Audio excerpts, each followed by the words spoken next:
Hello Aquarius friends, I'm Annie Botticelli and welcome to my Aquarius July 2024 Astrology Horoscope Forecast. This is for you if Aquarius is your sun sign, your moon sign, your rising sign, or any other Aquarius placement you're listening for. What I'm going to talk about here is part of your astrological picture. And if you're a very late degree Aquarius friend, so birthdays like the 15th of February through the rest of the sign, or degrees like 23 degrees of Aquarius through the rest of the sign, then I suggest you additionally listen to my Pisces report, as you very late degree friends will benefit from both readings. So as usual, there's a lot to talk about this month. I'm going to be very focused on certain aspects and how they are particularly wonderful for Aquarius. So we'll talk about the general implications. We'll talk about specific things for the Aquarius chart. And at the end, I will do a quick visual of the aspects that I talked about. For those of you who want to stay on for those visuals, I know some of you really like that.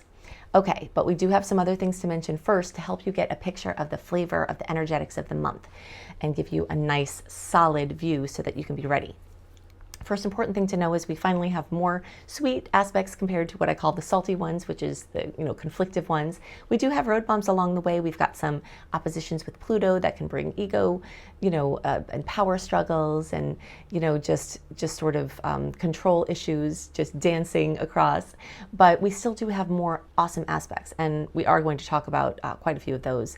And we're going to talk about some actually that are not even listing in my usual report. So the next thing to know is that this month is the last month before we start eclipse season again. So July is a little bit more free and clear compared to what August, September, and October will look like. So just enjoy the break and know that you're still integrating from the last eclipse cycle, and we're getting prepared for the next one.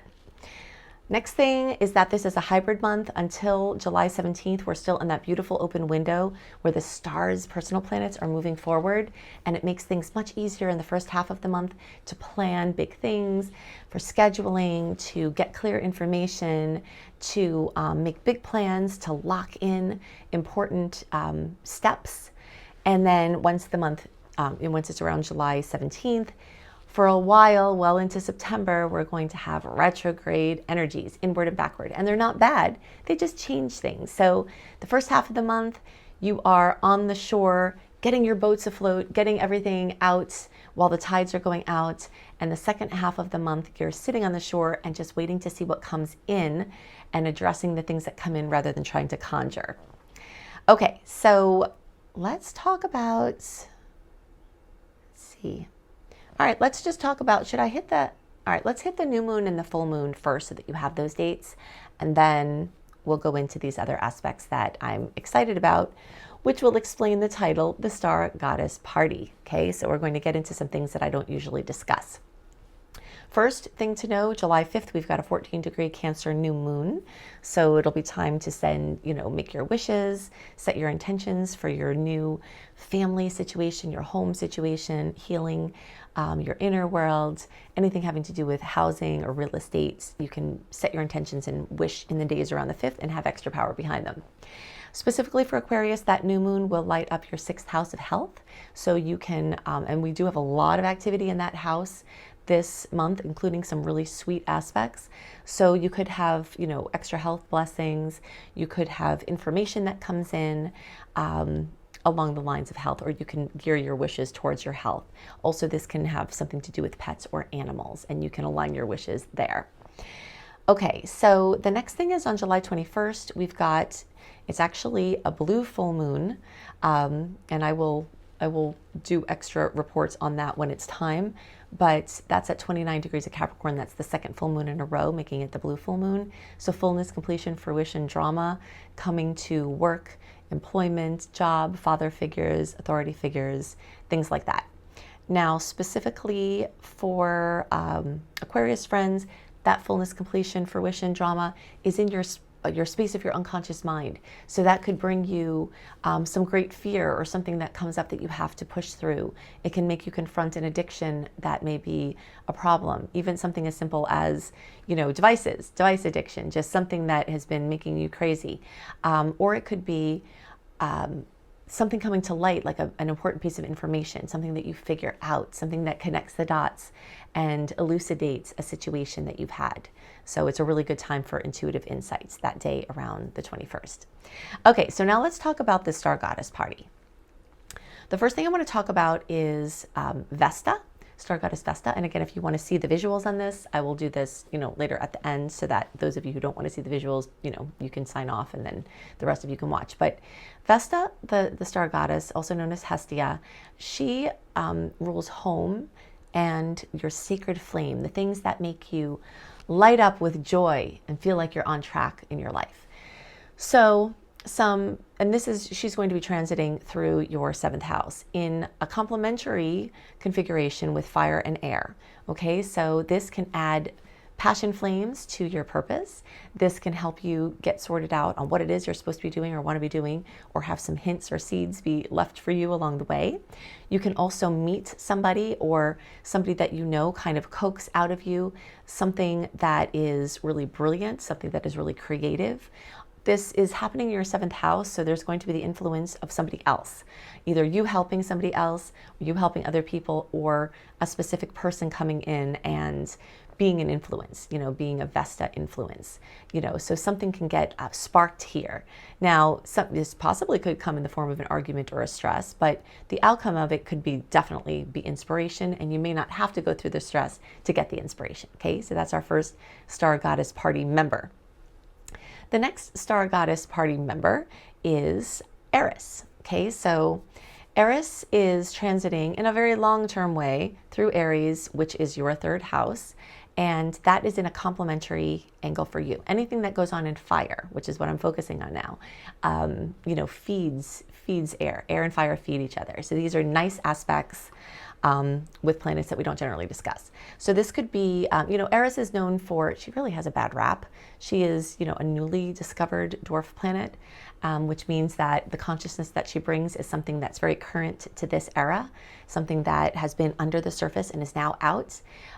In general, she's known for disruptions, but in a nice angle like this, she can be, meaning with the Aquarius energies, she can be a strategic interruption. This can be something like a strategic rebellion, or it can be a productive interruption. So let's say something comes in and it feels like an interruption, but then it's like, oh, wow, that was actually good. That actually broke up the energy, that broke up the stodginess of a matrix that you're trying to get out of, So it's possible that an initial feeling of it could be, wow, this is like interrupting, this is jostling, but it could be exactly what you need to have breakthroughs. And some of the breakthroughs can come in communication. So there could be something that happens all of a sudden that all of a sudden provides clearer communication, because that's the house that it's in. This is also a social house, so this can bring in like-minded people that can stir you and inspire you and engage you in intellectual conversations, which in general, the air signs, Aquarius, love to have an intellectual connection with someone. So this energy can really bring in intellectual conversations, intellectual discussions, and possibly people that can help you get out of whatever rut you're in, either through the inspiration, or through information that they're bringing, or through something that you will learn through them, or something like that. We also have in that same house, the 3rd house in Aries, also in this complementary aspect for you, we've got Hygeia. Now Hygeia, she's shaped like the snakes around, the medical symbol actually comes from her. She is a ruler of health, holistic healing. So you could get information. The 3rd house is information, education. You could learn something that completely boosts your health, something that you find out for somebody else and then tell them. This can also have to do with some sort of creative health solution that you come up with, just like a lightning strike of information. This can also be something like, again, back to the intellectual conversations or the interesting conversations. This is a social house, but you can have good news that comes in about somebody from a health perspective. Or this is also a rulership of all of your family that are not your parents or kids, But those parent and kid energies are also going to be having great aspects this month too. But this house is like siblings and aunts and uncles and cousins. So it's possible that you have a cool experience with them, that you have a cool opportunity with them, that they give you some information that's relevant. Okay, so that's the Star Goddess trio I wanted to talk about. I also want to talk about a couple of other aspects. And now these aspects are not on a certain day. They're kind of ongoing. Kind of like covering this time. And really, the Eris one is a long-term aspect. And the other ones are, just shorter. They're, just for a short period of time. Okay, so, all right. And on the 21st, we've got a beautiful aspect with Venus and Jupiter. All right, so I'm highlighting the fire-air energies for this report because those are the ones that flow the best for Aquarius. So Venus is going to come into Leo. And that's going to make a beautiful aspect with the Gemini Jupiter. All right, so what can this bring? Venus rules love and beauty and money and nurturance and, just feeling good. And this is going to be, she's going to be in your house of partnerships and relationships, also clients, also perfect help place. So like if you need help with something, if you need to hire someone or you need to find someone to support you with something, this can be a blessing for that. Jupiter is going to be in Gemini in the 5th house from May of 2024 till June of 2025. So you've got a long-term increase in the expansion of your area of true love. Okay, so then when Venus comes and makes a nice aspect to that long-term aspect, it could bring love into your life in a very, very big way. And it can bring love back into your life, either a resurgence with your current partner, somebody coming from the past. This is highlighted in the days, we'll say, like around July 17th through around July 25th, the closer to the 21st, the stronger. And because by then we're kind of getting into the retrograde energies, that's what makes me think of someone from the past. But this also could be a new person that comes in.